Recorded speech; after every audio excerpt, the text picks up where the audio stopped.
할렐루야. 소유몸에 오신 모든 분들을 주님의 이름으로 환영하고 축복합니다. 이 시간 먼저 사도신경으로 우리의 신앙을 고백하겠습니다.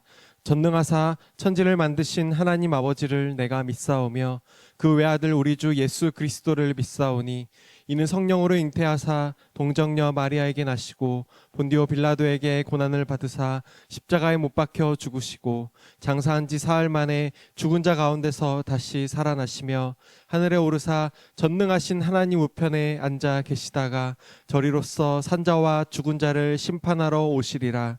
성령을 믿사오며 거룩한 공예와 성도가 서로 교통하는 것과 죄를 사하여 주시는 것과 몸이 다시 사는 것과 영원히 사는 것을 믿사옵나이다. 아멘. 네, 이 시간 우리 함께 찬양하실 때 우리 주님의 은혜를 정말 기대하는 마음으로 같이 찬양하면 좋겠습니다.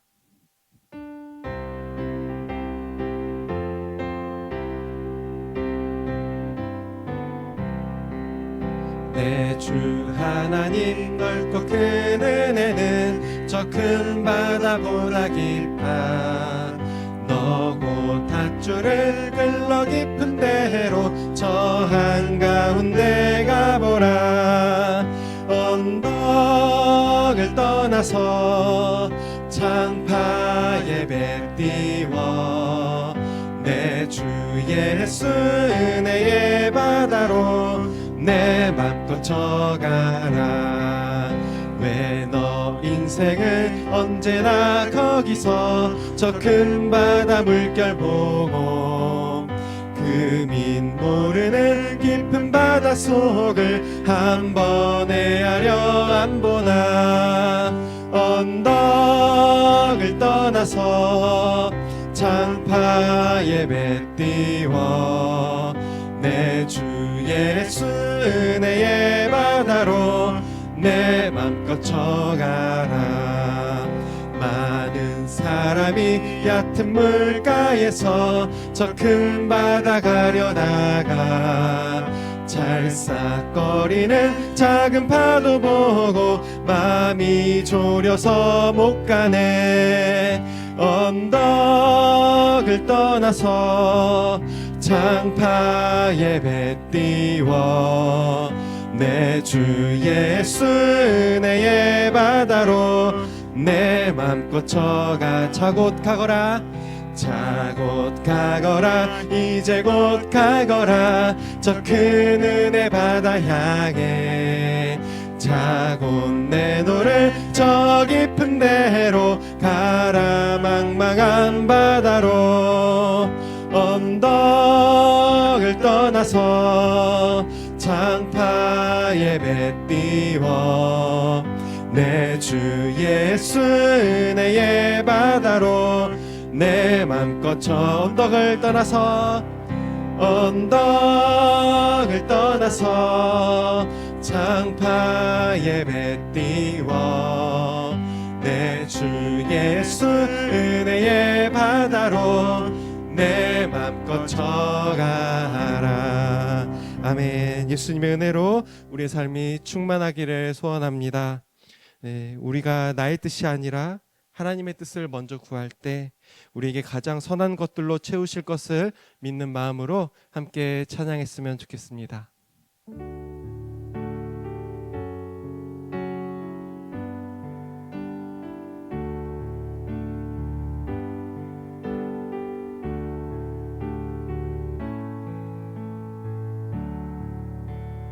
먼저 그 나라와 의를 구하라. 그 나라와 그 의를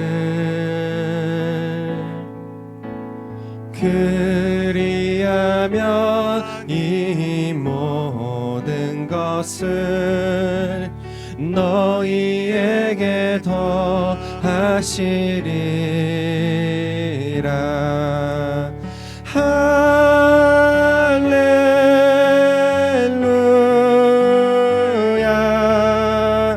할렐루야.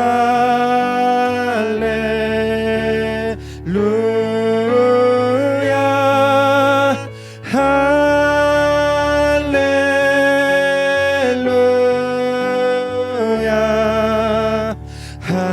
할렐루야.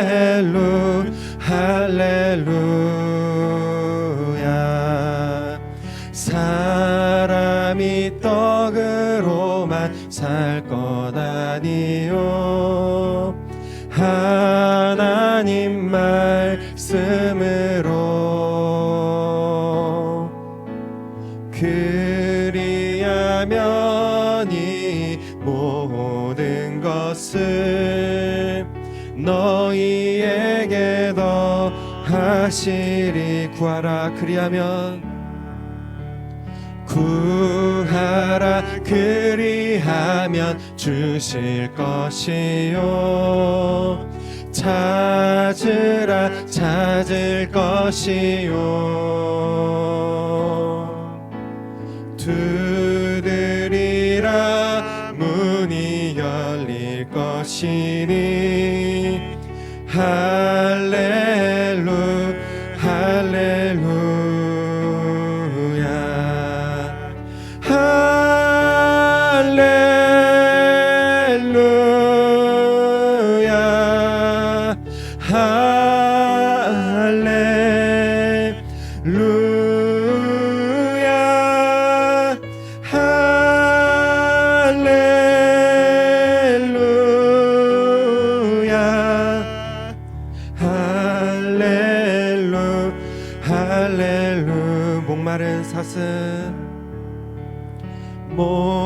목마른 사슴 시내 물을 찾아 헤매이듯이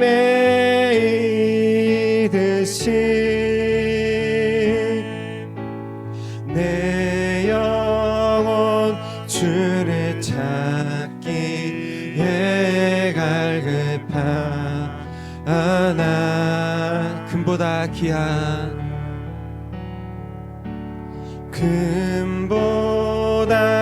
귀한 나의 주님 내게 만족 주신 주 당신만이 나의 기쁨 또한 나의 참보배 주님만이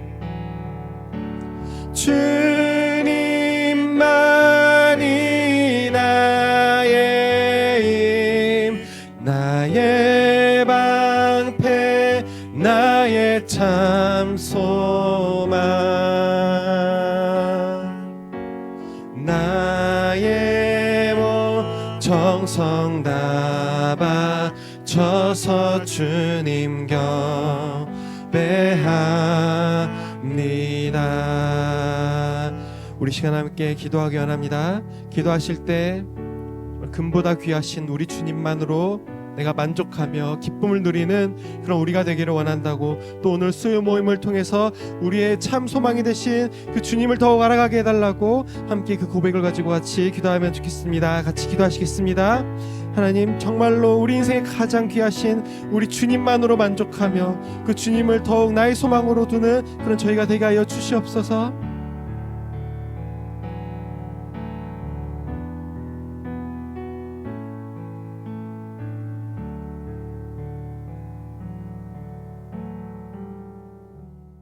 하나님 감사합니다. 이전에 저를 불러주셔서 이렇게 하나님 전에 나와 예배하게 하시고 하나님 말씀 보고 기도하고 찬양할 수 있게 허락하여 주심을 감사드립니다. 오늘 이 시간 오직 하나님만이 높임을 받으시고 하나님의 영광 돌려지고 또 하나님이 주시는 은혜를 더욱 풍성히 누리는 오늘 이 시간이 될 수 있도록 하나님 붙잡아 주시옵소서. 계속해서 마가복음에 대해서 배우게 됩니다. 마가복음을 통해서 예수님은 누구시며 또 우리는 예수님의 제자로서 이 땅에서 어떻게 살아야 되는지에 대해서 다시 한번 깊이 배우고 다루고 또 그렇게 살아가기 결단할 수 있는 시간이 될 수 있도록 하나님 붙잡아 주시옵소서. 하나님께서 오늘도 우리 함께 좀 있사오며 모든 말씀 예수님의 이름으로 기도드립니다. 아멘. 오늘은 옥하는 목사님 다락방 교제죠. 마가복음 2권 36과 부자와 하나님 나라라는 제목을 가지고 마가복음 10장 17절부터 22절까지 말씀을 함께 살펴보았으면 좋겠습니다. 우리 마음의 문을 열며 같이 한번 읽어볼까요? 예수님이 제자들과 함께 예루살렘을 향하여 걸어가고 계실 때 어떤 부자 청년이 찾아와서 길바닥에 꿇어앉아 어떻게 하면 영생을 얻을 수 있는지 물었다. 이것은 현대인들에게 무엇과도 바꿀 수 없는 한 가지 진리를 가르쳐준 획기적인 계기가 되었다. 영생과 돈, 예수와 세상 사이에 엉거주춤하게 서서 두 가지를 다 놓치고 싶어 하지 않는 사람들에게 어느 하나를 선택하지 않으면 안 된다고 분명히 말씀하신 것이다. 이런 예수님의 교훈을 우리는 두려운 마음으로 받아야 할 것이다. 둘 다 가질 수는 없다. 어느 하나를 선택해야 하고 그 선택에 따라 영원한 운명이 결정되는 것이다. 네.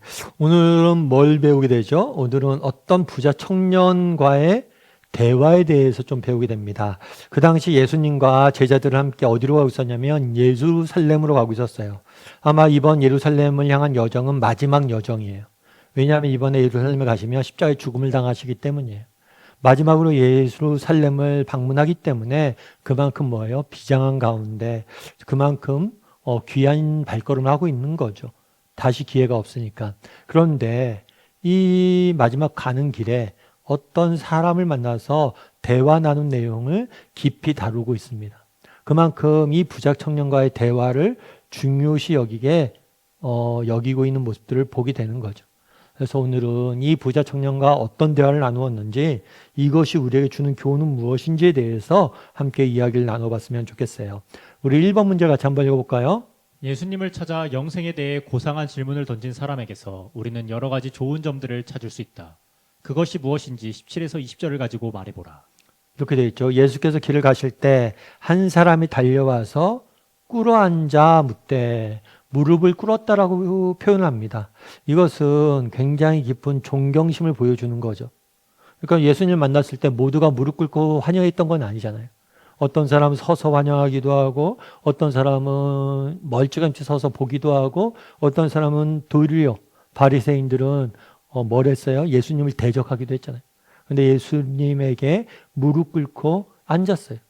게다가 예수님 앞에서 무릎 꿇고 앉은 사람들 보면 대부분은 어떤 경우들이 많았어요? 뭐 병에 걸렸거나 누가 죽게 되었거나 어떤 현실적인 문제를 가지고 나오는 경우들이 많았어요.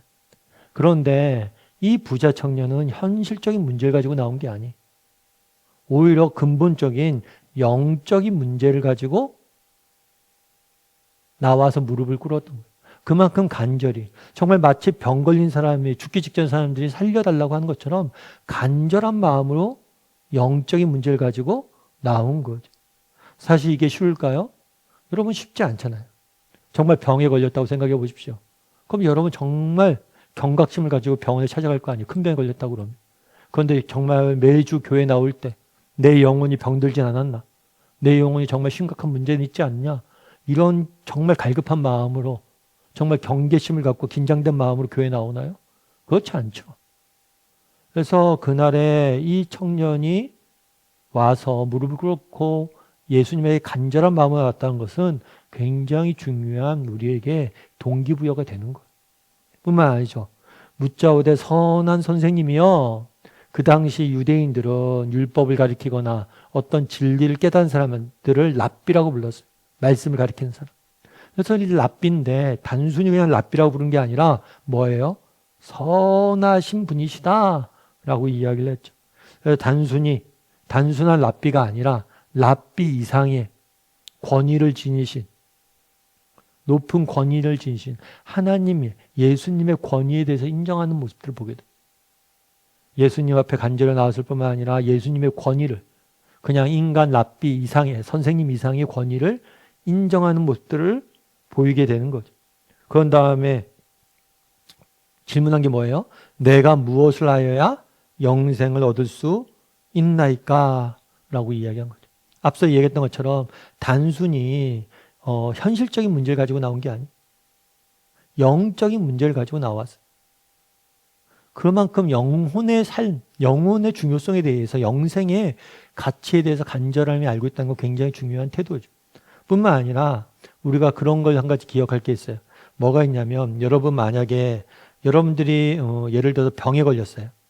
감기에 걸렸어요. 그럼 누구한테 갈까요? 의사한테 가죠. 왜 의사한테 가요? 의사는 이 문제를 해결해 줄 수 있다라고 생각하기 때문이에요.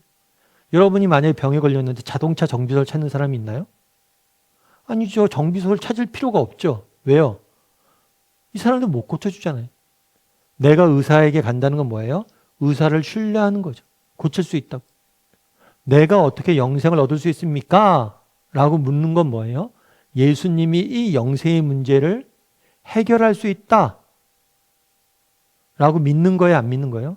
믿으니까 예수님에게 나온 거예요. 그래서 그날에 짧게 물었지만 이 젊은이의 태도에서는, 젊은이의 모습에서는 정말 우리가 배울 수 있는 점들이 많습니다. 그래서 나중에도 살펴보겠지만 예수님이 이 젊은이를 바리새인들 책망하듯이 책망하지 않아요. 오히려 그를 아끼고 사랑하는 예수님의 모습을 보게 되는 거예요. 우리 2번 문제 같이 한번 읽어볼까요? 흔히들 성경학자들은 이 사람을 부자 청년이라고 부른다.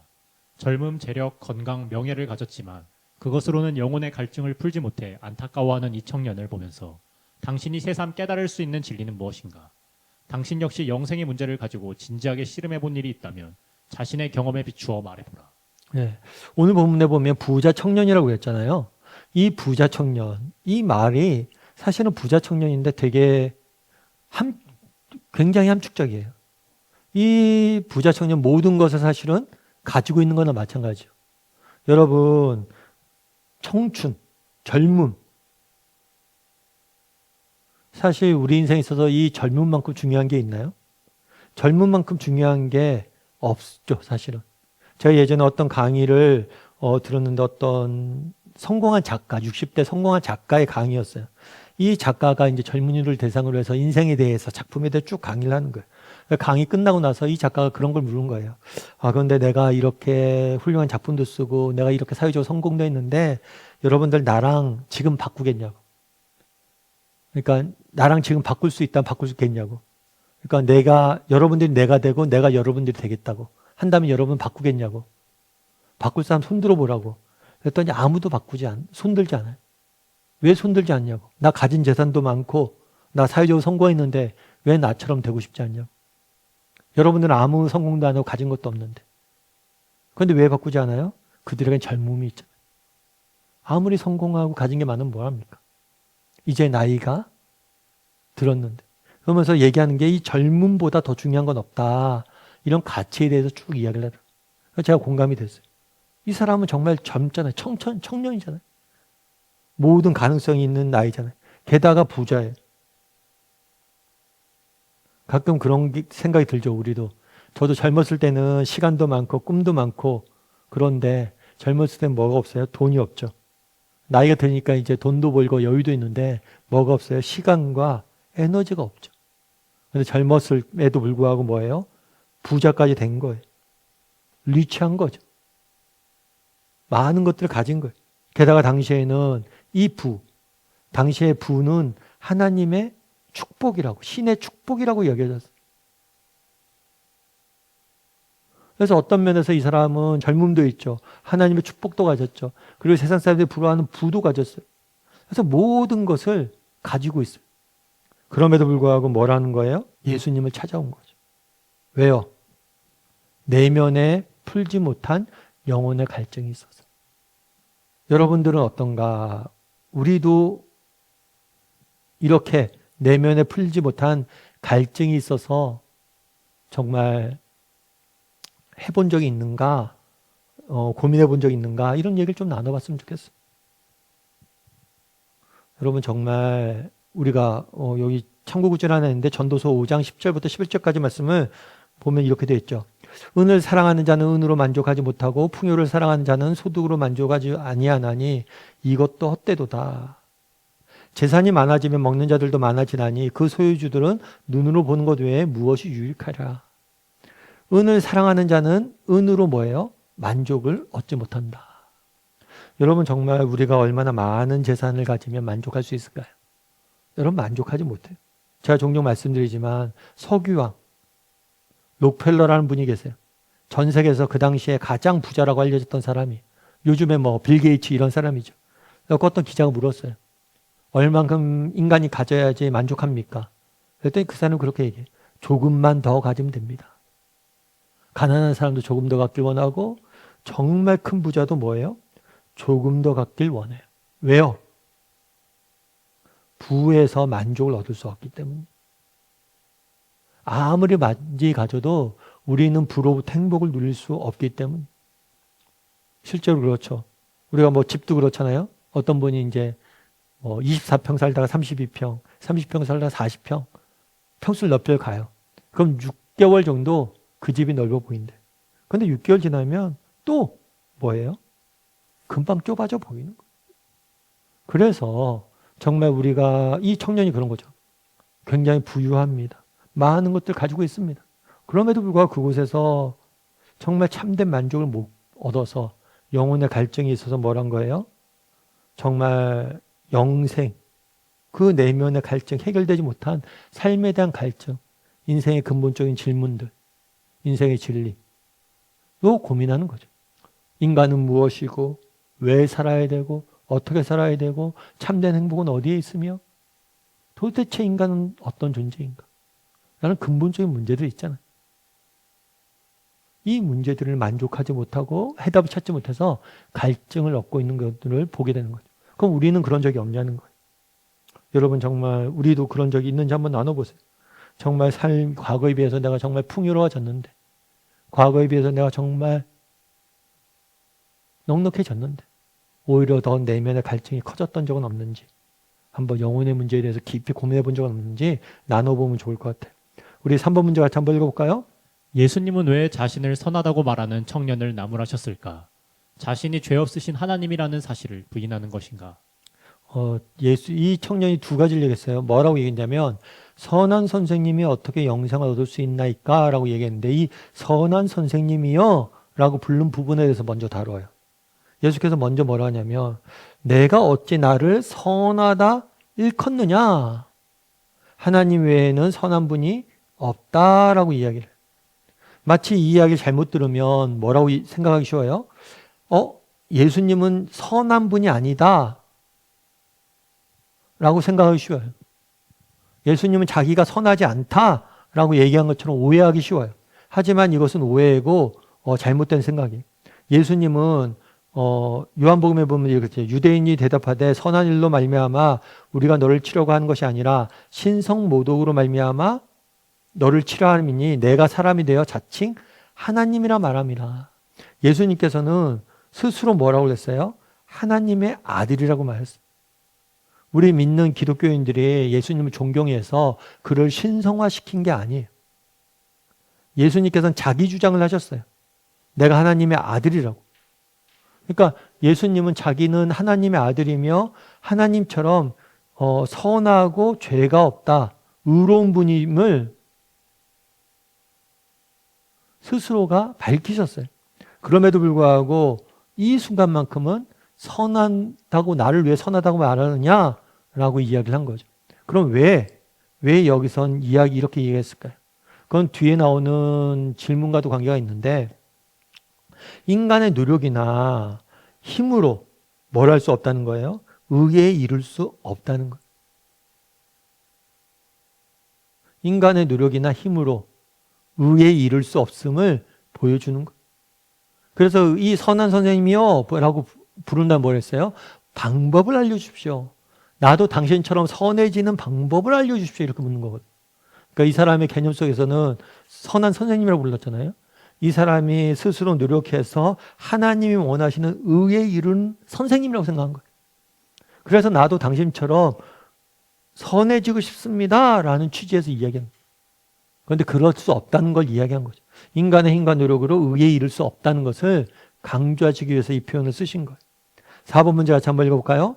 예수님은 영생을 얻는 방법으로 율법을 지키라고 하셨다. 영생은 오직 믿음으로 얻는 것인데 왜 그렇게 말씀하셨을까? 그런 다음에 이제 선한 선생님이 어떻게 해야 영생을 얻을 수 있나이까? 라고 얘기했어요. 그래서 이 영생을 얻는 방법에 대해서 이야기를 하는데 먼저 이 얘기를 하세요. 너가 계명을 안 하니, 계명이란 것은 하나님이 주신 율법이기도 해요. 그런데 우리가 한 가지 기억할 건 뭐냐면 이 율법을 어디서 주셨냐면 하나님께서 시내산에서 주셨어요.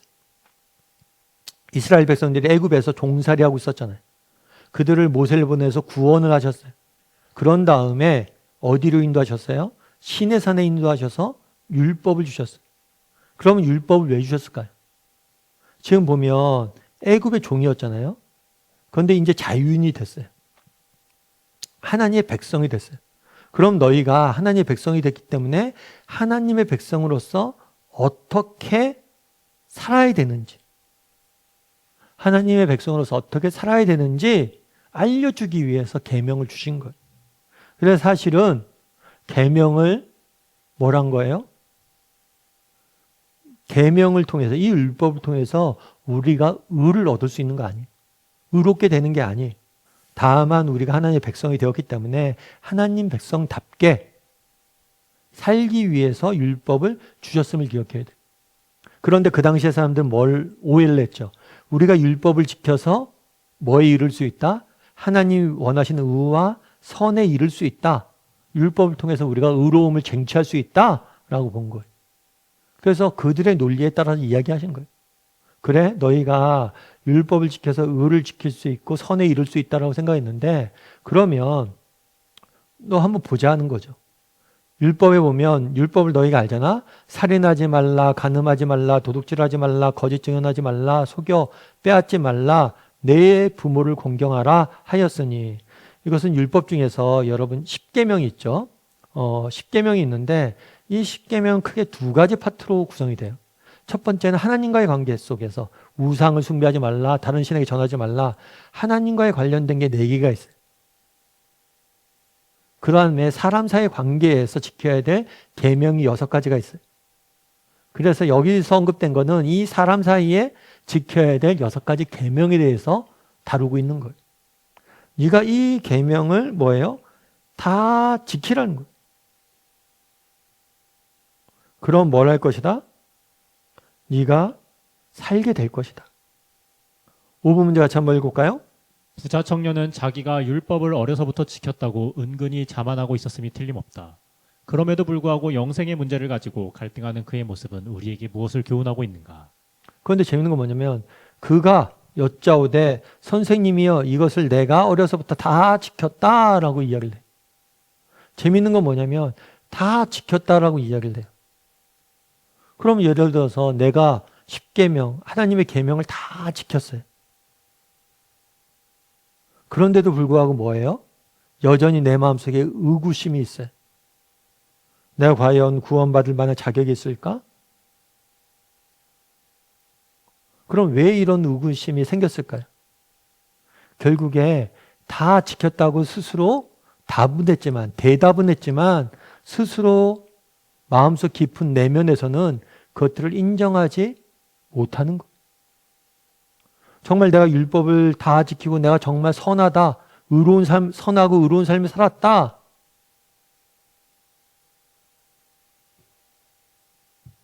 선하고 의로운 삶을 살았다. 라고 정말 스스로가 믿는다면 왜 의구심을 가질까요? 정말 내가 왜 구원을 받을 수 있을까 의구심을 가질까요? 내면에서는 뭐라는 거예요? 깨닫지 못하는 거예요. 내면에서는 뭘 한 거예요? 알고 있는 거예요. 내가 입으로는 다 지켰다고 대답을 했지만 내면에서 뭐예요? 난 선한 존재가 아니란 걸 알고 있는 거예요. 6번 문제 같이 한번 읽어볼까요? 율법을 다 지켰다고 큰 소리치는 청년에게 예수님은 무엇을 요구하셨는가? 오늘 본문에 보면 21절에 그랬죠. 예수께서 그를 보시고 사랑하사 사랑했다고 그랬어요. 앞서 얘기했던 것처럼 이 예수님께서는 이 청년의 어떤 그런 내면의 갈급함, 그리고 이 청년이 나름 이렇게 정말 하나님 앞에 영생을 얻으려는 그 진실성, 이런 것들을 인정했던 것 같아요. 그 마음을 귀히 여겼던 것 같아요. 사랑했어요. 그런데 이렇게 얘기한 거예요. 그래, 너 다 지켰어? 그런데 내가 아직도 한 가지 부족한 것이 있으니 내가 가서 내게 있는 것을 다 팔아 가난한 자들에게 주라. 그리하면 하늘에서 보화를 내게 있으리라. 그리고 와서 나를 따르라. 라고 이야기를 한 거죠. 그래, 그러면 네가 한 가지 부족한 것이 있는데 이걸 행해라. 명령은 뭐예요? 재산을 팔아서 가난한 자들에게 주라는 것. 약속은 뭐예요? 그러면 하늘에서 보화가 있을 것이다. 초청은 뭐예요? 나를 따르라. 그는 사실은 그런 거죠. 여러분 아까 율법에 대해서 배웠는데 10계명 그리고 율법에 대해서 배웠는데 십계명이나 구약에 주신 율법의 핵심이 뭐예요? 사랑이에요. 특별히 하나님 사랑과 이웃 사랑이에요. 그런데 이 청년이 얘기했어요. 나는 율법을 다 지켰다. 계명을 다 지켰다. 어려서부터 지켰다. 그래? 그럼 한번 보자는 거예요. 너 율법의 핵심이 이웃 사랑인데 이웃을 위해서 네가 가진 거 다 줄 수 있어? 네가 정말 율법을 지켰다고 하는데 정말 이웃을 사랑해? 라고 물은 거예요. 7번 문제 같이 한번 읽어볼까요? 왜 예수님은 청년에게 재산을 처분하라고 요구하셨을까?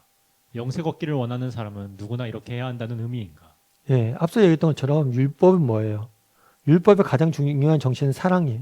이 청년이 정말 율법을 지켰다고 얘기했으니까 율법의 정신이 사랑이고 하나님 사랑과 이웃 사랑인데 그러면 너 이웃을 위해서 너의 전 재산을 팔 수 있어? 도울 수 있어? 있어? 물어본 거죠. 도울 수 있는지. 그랬을 때 그가 답할 수 없는 것. 그래서 여러분 그날에 모든 재산을 처분하라고 요구한 것은 단순히 뭐 재산을 실제로 팔아라 이런 이야기가 아니에요. 정말 너희가 영생을 얻기 위해서 내가 율법을 지켜서 영생을 얻기 위해 원한다라고 이야기했다면 정말 율법의 정신이 사랑인데 진심으로 이웃을 사랑할 수 있는지 물어본 거예요. 네가 그렇게 지켰다고 하는데 진심으로 지키고 있는지 물어본 거예요. 진심으로 네가 그럴 수 있는지. 그래서 오늘 본문을 오해해서 우리가 예수를 믿으면 전 재산을 다 팔아서 그렇게 하라는 거구나. 그런 게 아니에요. 그건 마음을 묻는 거예요. 네가 정말 이웃을 사랑할 수 있는지. 네가 율법을 지켰고 다 지켰다라고 이야기하는데 정말 그렇게 자신 있게 이해할 수 있는지. 너 그러면 네가 율법을 진짜 그렇게 다 자신 있게 잘 지켰으면 네 재산 팔아서 줄 수 있어? 라고 물은 거죠. 8번 문제 같이 한번 읽어볼까요? 예수님의 요구를 듣고 청년은 어떻게 반응하였는가? 결국 예수님이 지적한 청년의 한 가지 부족한 것은 무엇이라고 할 수 있는가? 이 청년이 예수님이 얘기한 거죠. 너 전 재산을 팔아서 도울 수 있어? 라고 얘기했을 때 뭐라고 했어요? 재물이 많은 거로 슬픈 기색을 띠고 근심하여 갔다라고 얘기해요. 결국에 뭐예요? 응답하지 못한 거죠. 뭐 때문에? 이 물질에 대한, 재물에 대한 사랑 때문에 그런 거죠. 이 재물로 인해서, 물질에 대한 사랑으로 인해서 뭘 한 거예요? 슬픈 기세로 간 거죠. 그래서 한 가지 부족한 것은 뭐예요? 재물에 대한 사랑이죠. 예수님께서는 그 청년이 갖고 있었던 가장 중요한 문제 중에 하나를 건드신 거예요. 뭘 건드셨어요? 재물에 대한 사랑. 그럼 여러분 우리는 어때요? 이 청년 슬픈 기색을 하고 떠나갔다고 그러는데 우리는 어떨까요? 우리는 이 슬픈 기색을 하고 간 청년의 모습과 우리는 무관할까요? 여러분에게 예수님이 찾아와서 이야기한다면 여러분은 이 부족한 것이 나는 아니다. 나는 이 청년과 다르다 이야기할 수 있을까요? 한번 점검해 볼 필요가 있겠죠. 그럼 여러분 왜 이 물질에 대한 사랑 좀 뭐 솔직히 한번 얘기하면 그런 이야기를 좀 이 청년이 부족한 게 이제 물질에 대한 사랑이잖아요. 그러니까 우리도 한번 단합해서 얘기를 해봐야죠. 물질에 대한 사랑에 대해서. 여러분 물질에 대한 사랑에 대해서 여러분들은 어떻게 생각합니까? 물질이란 것, 재물이란 것 이것이 문제인가요? 여러분은 물질에 대한 사랑이 문제인가요? 한번 점검해 보세요. 그러면 다르게 또 한 가지 물어볼 수가 있어요. 뭘 물어볼 수 있냐면 왜 우리는 물질을 사랑할까요? 여러분 왜 우리는 돈을 사랑할까요? 왜 우리는 돈을 사랑할까요? 목사님 그래도 살려면 돈이 필요하지 않을까요? 그렇죠. 이 땅에 사는데 돈이 필요하죠. 재물이 필요해요. 그래서 우리는 재물을 통해서 뭘 얻을 수 있어요? 안정감을 얻을 수 있죠. 그래, 내가 돈이 있으면 그래도 미래에 대한 불안이나 염려나 그런 것들로부터 자유로워질 수 있겠죠. 이 땅 살면서 돈이 필요하잖아요. 그리고 또 돈이 많으면 뭐예요? 하고 싶은 일도 하고 내가 누리고 싶은 것도 누리고 아 그래, 돈이 있어야지 우리가 뭐예요? 행복할 수 있어. 돈에서 우리는 행복함, 안정감도 찾고 돈을 통해서 우리는 행복을 추구하기도 하고 누리기도 하고 그리고 또 돈 때문에 뭐예요? 돈 안에서 평안함을 찾기도 하죠. 돈이 있어야지. 그런데 결국에 문제도 뭐냐면 돈이 문제가 아니에요. 돈에서 이런 행복감과 안정감, 편안함을 찾는 거예요. 결국에 우리가 참된 행복과 참된 평안과 참된 안정감은 어디서 찾아야 돼? 하나님에게서 찾아야 돼. 그런데 이 청년은 뭐예요? 이런 것들을 하나님을 찾는 게 아니라 물질을 찾는 거예요. 그래서 그걸 지적한 거예요. 그럼 우리도 마찬가지예요. 여러분 돈이 오늘 부분에서 잘못 오해하면 돈이 사는데 필요 없다. 물질 무용론이라고 생각하기 쉬운데 소유, 무소유라고 생각하기 쉬운데 기독교는 무소유를 이야기하지 않아요. 물질 중요하죠.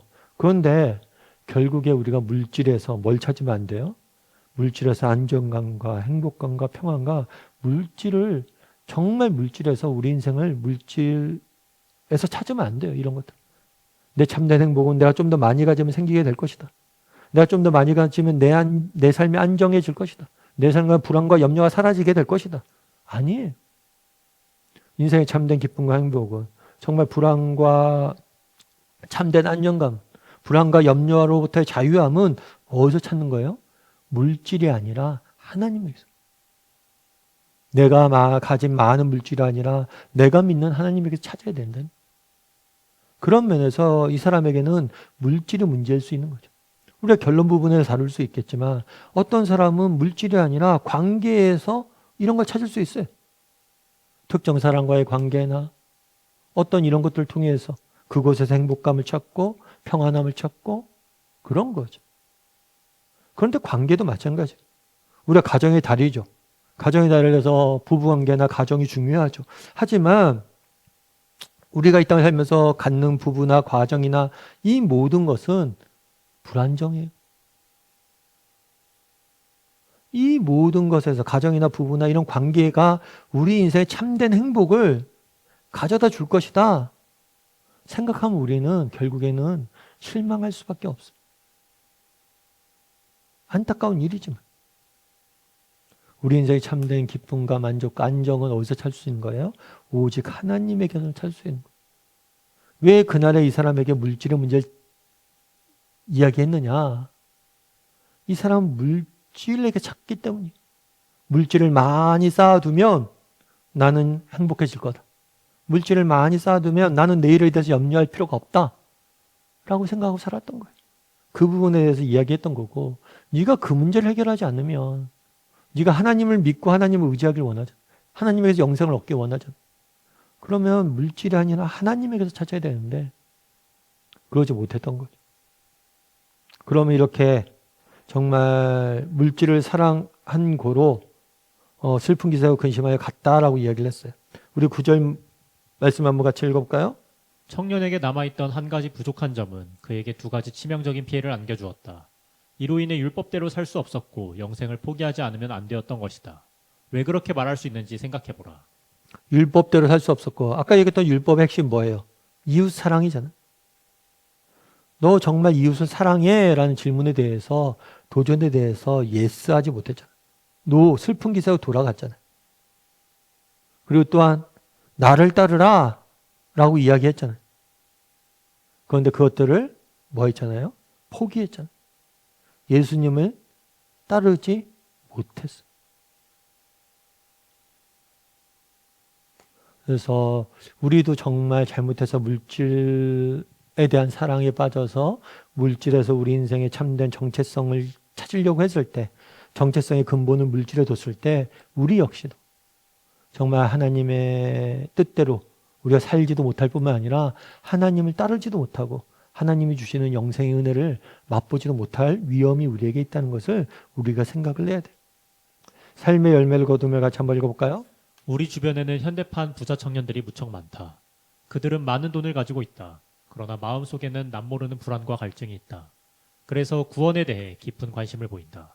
할 수만 있다면 구원을 받고 싶어 한다. 그럼에도 불구하고 그들은 기꺼이 돈에서 마음을 떼고 예수님을 선택하지 못하는 연약함을 지니고 있다.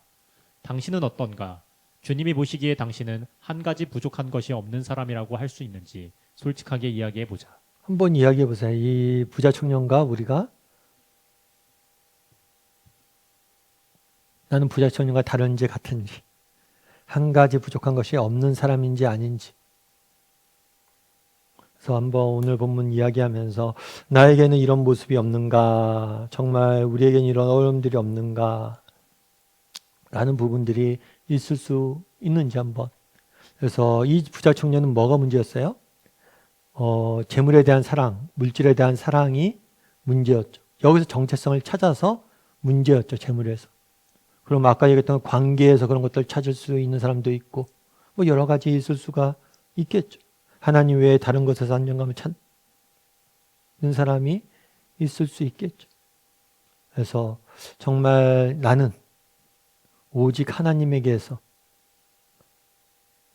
정말 삶의 정체성과 안정감을 찾는 사람인지 한번 점검해보고 이야기를 좀 나눠보면 좋을 것 같습니다.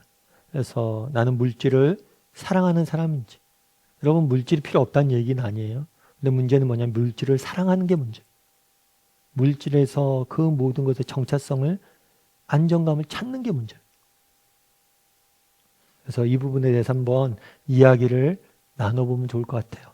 자, 이 시간 우리 함께 기도했으면 좋겠습니다. 기도하실 때 오늘 말씀 기억하면서 기도했으면 좋겠습니다.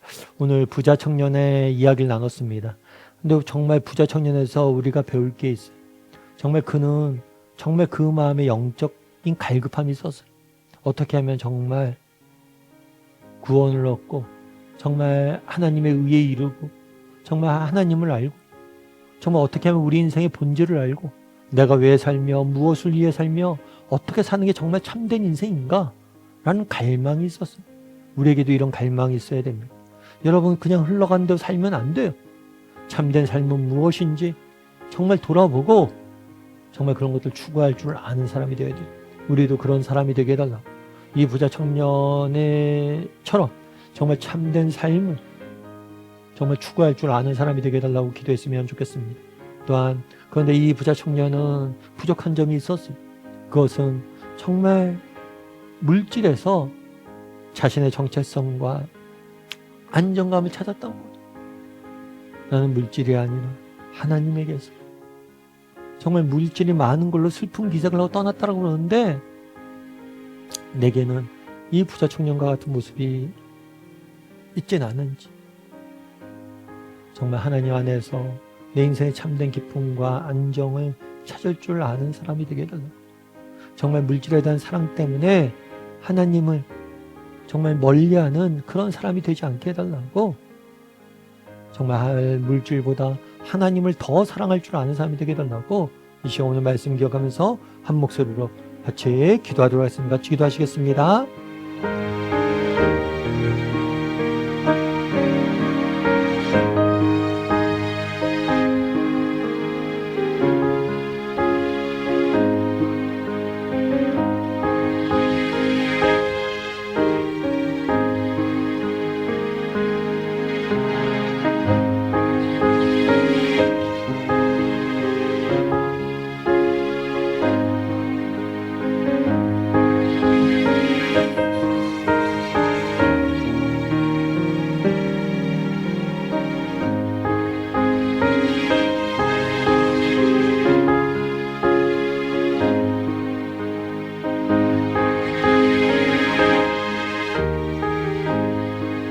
사랑의 하나님, 정말 그날에 정말 부자 청년이 와서 예수님 앞에 무릎 꿇고 어떻게 영생을 얻을 수 있습니까? 라고 묻는 모습들을 보게 됩니다.